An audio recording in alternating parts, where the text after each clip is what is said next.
Welcome back, Stardust. Thanks for joining me for another delightful story. Tonight's story is Snow White and Rose Red, a lovely tale about two sisters and how their kindness changes their lives for the better. A poor widow once lived in a little cottage with a garden in front of it, in which she grew 2 rose trees, one bearing white roses and the other red. She had 2 children who were just like the 2 rose trees. One was called Snow White and the other Rose Red, and they were the sweetest and best children in the world, always diligent and always cheerful. But Snow White was quieter and more gentle than Rose Red. Rose Red loved to run about the fields and meadows, and to pick flowers and catch butterflies. But Snow White sat at home with her mother and helped her in the household, or read aloud to her when there was no work to do. The 2 children loved each other so dearly that they always walked about hand in hand whenever they went out together. And when Snow White said, "We will never desert each other," Rose Red answered, "No, not as long as we live." And the mother added, "Whatever one gets, she shall share with the other." They often roamed about in the woods gathering berries, and no beast offered to hurt them. On the contrary, they came up to them in the most confiding manner. The little hare would eat a cabbage leaf from their hands, the deer grazed behind them, the stag would bound past them merrily, and the birds remained on the branches and sang to them with all their might. No evil ever befell them. If they tarried late in the wood, and night overtook them, they lay down together on the moss and slept till morning, and their mother knew they were quite safe, and never felt anxious about them. Once, when they had slept all night in the wood and had been awakened by the morning sun, they perceived a beautiful child in a shining white robe, sitting close to their resting place. The figure got up, looked at them kindly, but said nothing, and vanished into the wood. And when they looked round about them, they became aware that they had slept quite close to a precipice, over which they would certainly have fallen had they gone on a few steps further in the darkness. And when they told their mother of their adventure, she said what they had seen must have been the angel that guards good children. Snow White and Rose Red kept their mother's cottage so beautifully clean and neat that it was a pleasure to go into it. In summer, Rose Red looked after the house, and every morning before her mother awoke, she placed a bunch of flowers before the bed, from each tree a rose. In winter, Snow White lit the fire and put on the kettle, which was made of brass, but so beautifully polished that it shone like gold. In the evening, when the snowflakes fell, their mother said, "Snow White, go and close the shutters." And they drew round the fire while the mother put on her spectacles and read aloud from a big book, and the 2 girls listened and sat and span. Beside them on the ground lay a little lamb, and behind them perched a little white dove with its head tucked under its wings. One evening, as they sat thus cozily together, someone knocked at the door as though he desired admittance. The mother said, "Rose Red, open the door quickly. It must be some traveler seeking shelter." Rose Red hastened to unbar the door, and thought she saw a poor man standing in the darkness outside, but it was no such thing, only a bear, who poked his thick black head through the door. Rose Red screamed aloud and sprang back in terror. The lamb began to bleat, and the dove flapped its wings, and Snow White ran and hid behind her mother's bed. But the bear began to speak, and said, "Don't be afraid, I won't hurt you. I am half frozen and only wish to warm myself a little."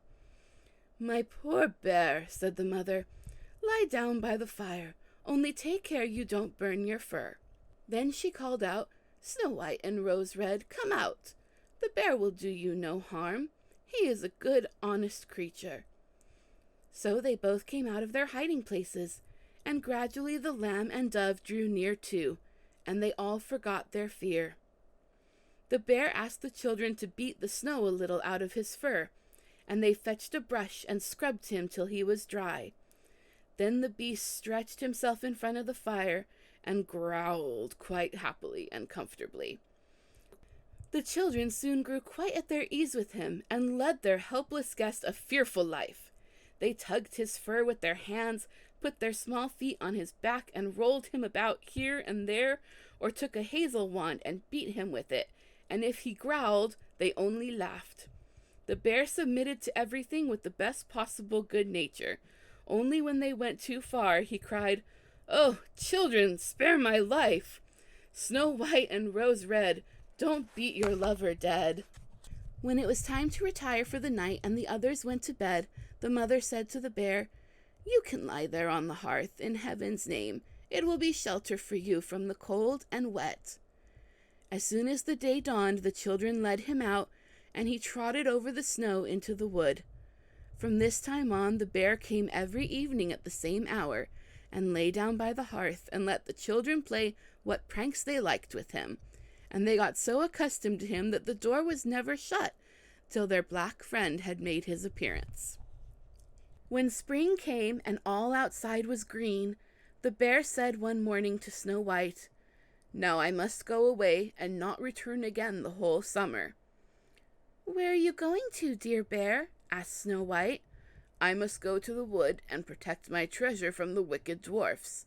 In winter, when the earth is frozen hard, they are obliged to remain underground, for they can't work their way through. But now, when the sun has thawed and warmed the ground, they break through and come up above to spy the land and steal what they can.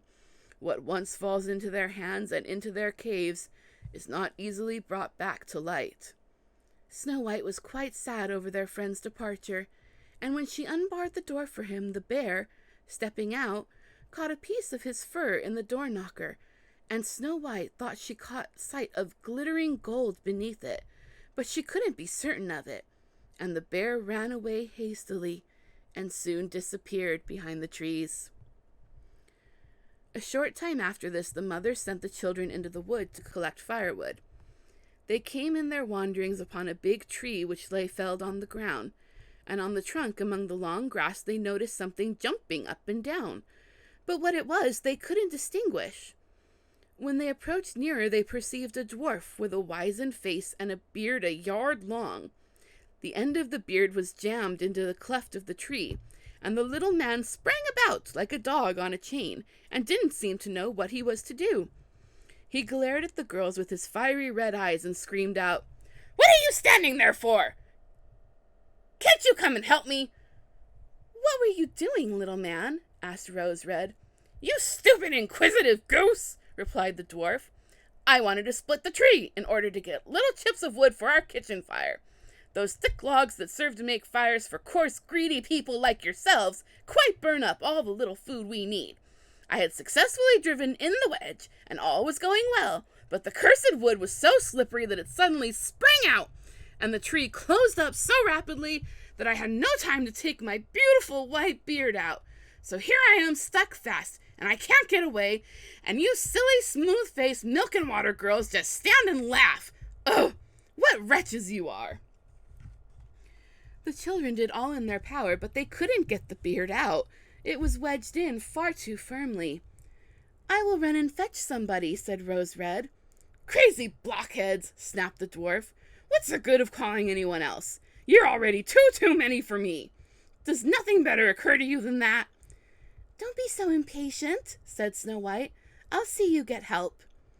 And taking her scissors out of her pocket, she cut off the end of his beard. As soon as the dwarf felt himself free, he seized the bag of gold, which was hidden among the roots of the tree, lifted it up, and muttered aloud, "Curse these rude wretches, cutting off a piece of my splendid beard!" With these words he swung the bag over his back, and disappeared without as much as looking at the children again. Shortly after this, Snow White and Rose Red went out to get a dish of fish. As they approached the stream, they saw something which looked like an enormous grasshopper, springing toward the water as if it were going to jump in. They ran forward and recognized their old friend, the dwarf. "Where are you going to?" asked Rose Red. "You're surely not going to jump into the water." "I'm not such a fool," screamed the dwarf. "Don't you see that cursed fish is trying to drag me in?" The little man had been sitting on the bank fishing when, unfortunately, the wind had entangled his beard in the line, and when immediately afterwards a big fish bit, The feeble little creature had no strength to pull it out. The fish had the upper fin, and dragged the dwarf towards him. He clung on with all his might to every rush and blade of grass, but it didn't help him much. He had to follow every movement of the fish, and was in great danger of being drawn into the water. The girls came up just at the right moment, held him firm, and did all they could to disentangle his beard from the line, but in vain. Beard and line were in a hopeless muddle. Nothing remained but to produce the scissors and cut the beard, by which a small part of it was sacrificed. When the dwarf perceived what they were about, he yelled to them, "Do you call that manners, you toadstools, to disfigure a fellow's face? It wasn't enough that you shortened my beard before, but you must now needs cut off the best bit of it. I can't appear like this before my own people. I wish you'd been at Jericho first." Then he fetched a sack of pearls that lay among the rushes, and without saying another word he dragged it away and disappeared behind a stone. It happened that soon after this the mother sent the two girls to the town to buy needles, thread, laces, and ribbons.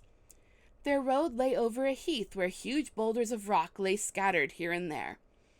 While trudging along, they saw a big bird hovering in the air, circling slowly above them, but always descending lower, till at last it settled on a rock not far from them. Immediately afterward, they heard a sharp, piercing cry. They ran forward and saw with horror that the eagle had pounced on their old friend the dwarf, and was about to carry him off. The tender-hearted children seized a hold of the little man, and struggled so long with the bird that at last he let go his prey. When the dwarf had recovered from the first shock, he screamed in his screeching voice, "Couldn't you have treated me more carefully? You've torn my thin little coat all to shreds! Useless, awkward hussies that you are!" Then he took a bag of precious stones and vanished under the rocks into his cave. The girls were accustomed to his ingratitude, and went on their way and did their business in town. On their way home, as they were again passing the heath, they surprised the dwarf pouring out his precious stones on an open space, for he had thought no one would pass by at so late an hour. The evening sun shone on the glittering stones, and they glanced and gleamed so beautifully that the children stood still and gazed on them. "What are you standing there gaping for?" screamed the dwarf, and his ashen-gray face became scarlet with rage. He was about to go off with these angry words when a sudden growl was heard, and a black bear trotted out of the wood. The dwarf jumped up in great fright, but he hadn't time to reach his place of retreat, for the bear was already close to him. Then he cried in terror, "Dear Mr. Bear, spare me! I'll give you all my treasure. Look at those beautiful precious stones lying there. Spare my life! What pleasure would you get from a poor feeble little fellow like me? You won't feel me between your teeth. There, lay hold of those two wicked girls. They will be a tender morsel for you, as fat as young quails.